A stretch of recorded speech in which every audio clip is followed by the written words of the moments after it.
And welcome back for the second episode in the continuation of the Unemployed to Unstoppable with Cove Rangers. Thanks to all of you who have come back after a draw in our opening game since taking over. We've got a lot to do really in terms of transfers, staff, fixtures, tactics. There's a whole lot to unpack. Still getting familiar with the game, but we'll have a quick look at the squad, see what we're doing and see how we can improve things moving forward.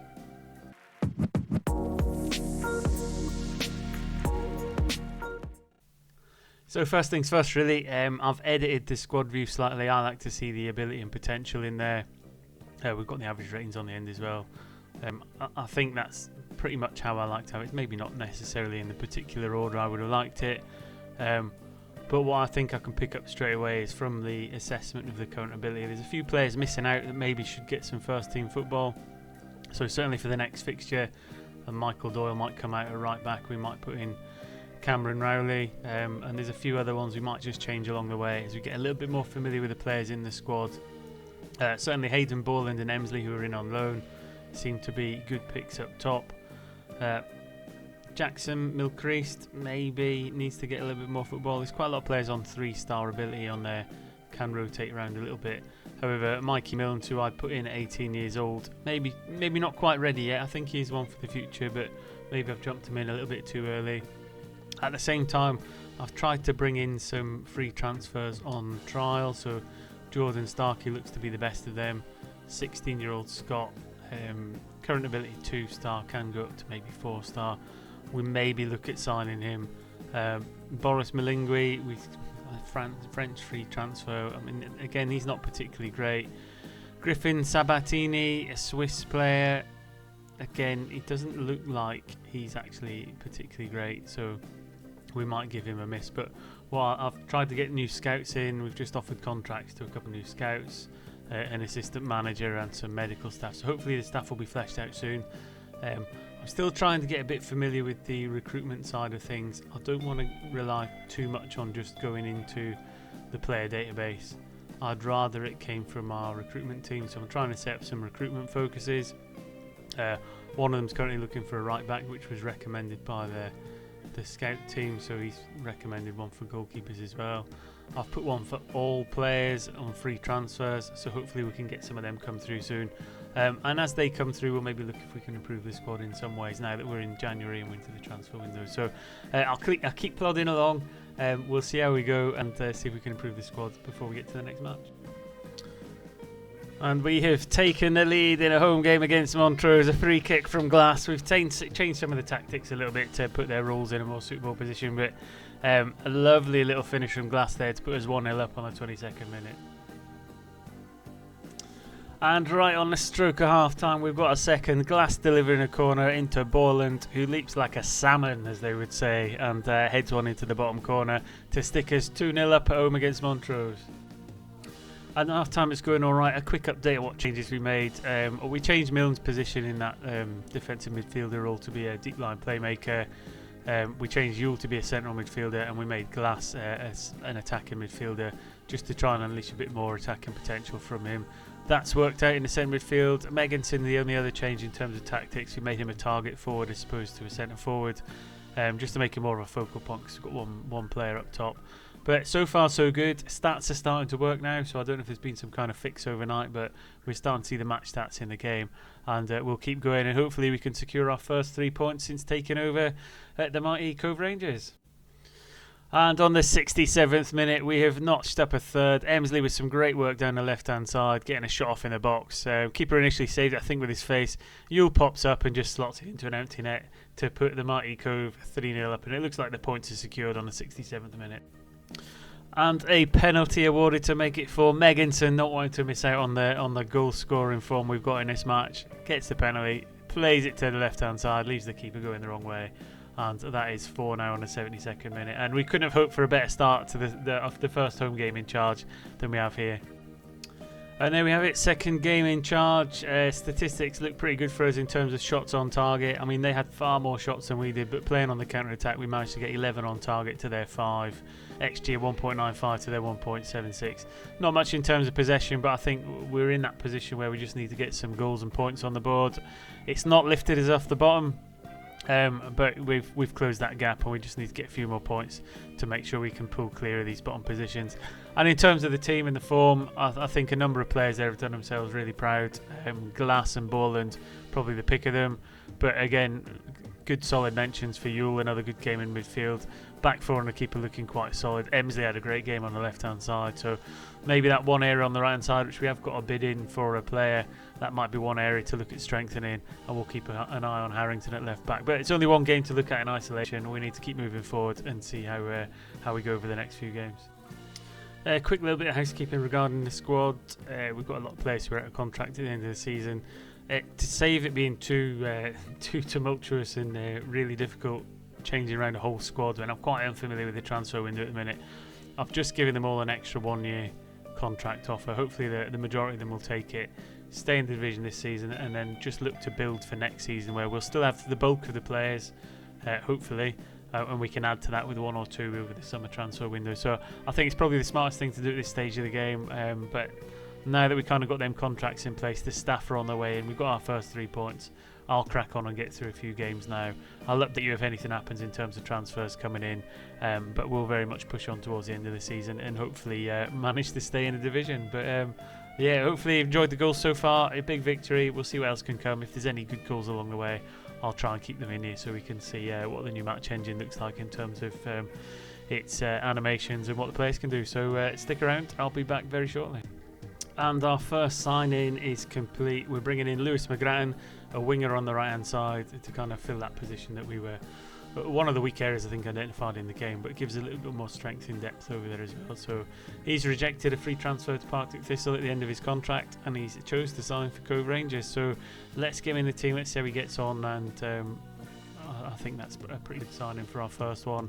Some of the new contracts are coming in. Dar's just signed a new contract. We just need to get the rest of them over the line, and I'll feel a bit more comfortable about the squad leading in towards the end of the season and building for next season. So yeah, so far so good, enjoying it.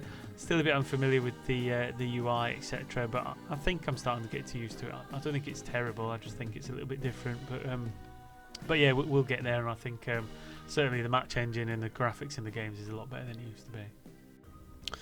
And on his debut, Lewis McGrattan has just notched his second goal of the game to put us 3-1 up against Inverness Cally Thistle with a powerful header in off the underside of the crossbar.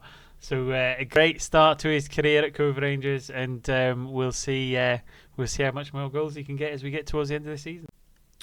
Another new signing comes through the door on the back of a 5-2 victory over Cally Thistle. So Ali Gilchrist comes in as a centre half. Just a little bit of strength in depth coming in on a free transfer. Current ability 3.5 stars. It's about where he sits. He's 30 years old, Scottish. And I just think it makes us a little bit stronger in terms of rotational options at the back for what is going to be a long season. So another one in the door, really good. I think we've got one more striker maybe coming in on a free transfer. But again, I'll update you as we go along and keep you up to date with the results as we progress. And that final signing has been confirmed. Joe McGlynn's coming in, a 23-year-old forward, to provide some much-needed competition up front. I think he's just in there as a younger option for a longer-term future at the club. We'll try and get him rotated in, get him playing some games, but I think he looks like an exciting player, and with a centre half, a right winger, and a striker sign, I think that might be the end of the transfer business, and we'll just start ploughing through some games to see if we can recover in the league and get further up the table. So that's all the signings complete. I don't think we're going to go in for any more unless something amazing comes in through the scouting network. But yeah, they've provided some good options so far, and it all seems to be working quite nicely. One final sign-in that's just made itself known to us through the scouting network is from Aberdeen, an affiliate club, is Rodrigo Vitols, is a goalkeeper, 18, a Latvian goalkeeper, better than our first choice keeper, so we're going to bring him in. There's no wage commitment to it, it's a bit of a free loan, so a no-brainer really, but we'll bring him in. Strengthens the squad, so all told we've got a defender, a goalkeeper, a striker and a right winger, so 4 signings in to try and get through to the end of the season, make some progress. We've drawn 1-1-1-1-1, so that's 7 points from 9, and we just need to keep that progression going. So that's the end of the transfer budget. I think we're slightly over the wage budget. I need to work out how to adjust them budgets to make sure we don't get into too much trouble, but we'll keep going. And I think so far, touch wood, it's been a really good start to the season from our point of view, in a career point of view, and we're a good fit with Cove Rangers. So let's see what we can do in terms of progression up the lead. I'll be back once we've played a number of games to update you with how it's been going, which players have been going well, and hopefully we can go from strength to strength.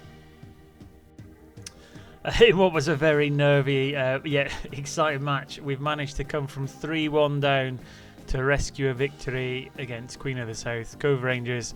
I mean, even into the 80th minute we were 3-1 down, but goals from Emsley, Glass on the 92nd minute, and then Megginson on the 95th has snatched us a victory from the jaws of defeat. Been doing really well still. I think we're unbeaten since we've taken over, which is pretty amazing, really, when you think about it. Another really huge 3 points on the board, and I think we're starting to climb up the table a little bit now. Just have a quick look at the league table before I progress. Just got the super sub achievement for one of your players scoring as a subs bench. Up to 5th now, 31 points. We're only 2 points after getting into the playoffs, so we've won some big games along the way, and if we carry on this trajectory, there's a chance we're going to get within one of them playoff positions. I think top's probably a little bit too far. They're 14 points clear. I don't really envisage us getting anywhere near that, but certainly I think we can start looking towards a playoff position, and maybe a really unlikely chance of getting up a division before the end of the season. So I've not had a start like this for a long time in Football Manager, but FM26 seems to be quite lucky for me at the minute. So we'll keep progressing. We'll see where we can take Cove. I'll be back probably towards the end of the season and give you an update on how we've been getting on.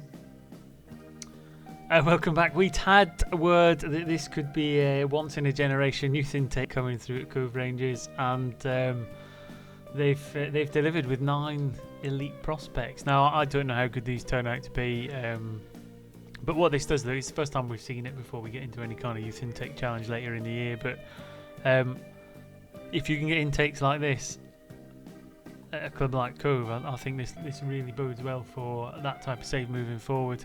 I mean, 9 players who have been classed as an elite prospect, and we've got 3 top prospects and 2 good prospects on top of that. Even the bottom 2 like decent prospects, that's quite the intake. And within that, there's a couple players that I quite like the sound of. I've not looked too much into them in terms of what they can do, but there's a couple catchy little names in here, like Lancelot Bailey. I think he'd be a good player to have in your squad. Roddy Downey's another good one. Lancelot Otto, there's a couple of Lancelots in here. Reece Ross, that's another one. Reece Ross will make you jump. That's maybe I can't have him in the squad because I would get too annoying. And then Antonio Sheeran as well. Not sure he's related to Ed, but certainly a really good youth intake coming through. The majority of them I think will sign up. In terms of progress in the league, I think we've got about 4 more games to go. If I can just get back to the portal, we're currently 5th. We've had a bit of a blip, mostly down to tactics really, which I'll take you through in a second, but we'd had a really good start. We'd had a couple draws. We'd had a couple big wins, beating Inverness and Hamilton, 2 of the top teams in the division. And then I made one minor tweak to the formation. So rather than playing on a balanced approach, we changed it to positive. Now, we got 2 more draws in there, but then we went on a 3-game losing streak against some of the teams I would have thought we would beat. I've since switched back to balanced, and we've beat Hamilton, Montrose and Alloa back to back. So with 4 games left to go, I'm well and truly sticking it on balanced. But again, let me know if you've had any kind of similar things. Normally that kind of change is reasonably insignificant to some extent in terms of what you're committing forward, etc., and the mentality of the team, but it's had a huge set of results for us. Them kind of 5 games, 6 games really, have damaged us in terms of the season. What that means really in terms of the league is if we'd got some more points in there, we'd probably be in the playoffs already. But with 4 games to go, we've got a chance of getting past Peterhead and potentially even getting past Denhousemuir into them playoff spots. Hamilton and Inverness well and truly clear of us, but I think there's a chance of pipping to one of them 2 playoff spots to have a really exciting end towards this season. So again, I'll carry on, get through the final 4 games, and we'll get back with our much loved and much improved youth intake to add to this squad and see if we can have a nice exciting way to end the season. And there you go, we are at the end of the season. It doesn't look like FM26 does any kind of end of season review, which is a bit frustrating because I think it's one of the key components to summarising how your season went in terms of how good your transfers were, who your best players were in terms of top scorer ratings and stuff. So I hope it's something that they bring back in the future, but it very much looks like that's not happening. In terms of where we finished, we managed to avoid relegation, which was the remit for the job when we took over. We were a good 9 points clear of the bottom two. We weren't too far away from getting a playoff place, but towards the end we did capitulate a little bit. Maybe fitness got the better of us, or the relief of relegation escape, but just got to us and we didn't quite make it. But at one stage it looked like we could oust even Stenhouse Muir, but we ended up finishing a good 8 points behind them. So 7th is a solid start to the season, only a -1 goal difference. I think if we do a good bit of business in the summer transfer window, change a couple of players around, and that's going to be hard because also throughout the summer we've dropped from professional to semi-professional status. That's the one bit of bad news really. We've let a few players go. The loan players have ended and gone back to their clubs. Glass doesn't want to play for us anymore, so he's considering his options and he wants to leave in the summer. We are going to frantically try and get some players in the right positions to make ourselves stronger, and maybe dip into the loan market if the new wage budget allows it. But I think a summer rebuild to get us ready to go again and play a full season of 36 games with us in charge will probably give us a good chance to get right up near the top end of the table. I don't think we'll be anywhere near that bottom end. On top of that, we've got a new 2-year contract at the club, so that gives us a bit of stability. So we've got 2 years now to build the club, turn it around, hopefully regain professional status, and maybe get into the championship as well. So that ends the first episode. I think in terms of how it went, pretty good. We've got some good players in the squad. In terms of the schedule, I think we had some good results. There's a couple of iffy ones. I won't lie. But like Emsley was a big scorer for us on the left wing. He's not here anymore. His loans ended and he's going back to his parent club. So that's a bit frustrating from us because he was a really good player on that left hand side. We've still got Megginson, but we're trying to phase in our new striker McGlynn. He's got a couple goals towards the end of the season, so hopefully that's all going to work out. Glass might move on. So a couple of the key players don't want to be around anymore. The wage budget is still within the players we've got. Mostly I think our business is going to be done on free transfers, and I'm not overly familiar yet with the recruitment and how to get the best deals over the line, but the scouting network is bringing us some really good players in terms of options. It's just we're not always getting them over the line to get them into the club. So I'll end the episode there.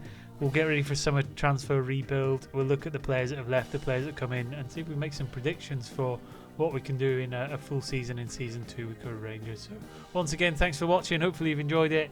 At least we've got some goals in the episode. A couple big high-scoring games in there, and hopefully next time around the end of season review will be fixed. So until next time, take care, enjoy your football, and I'll see you soon.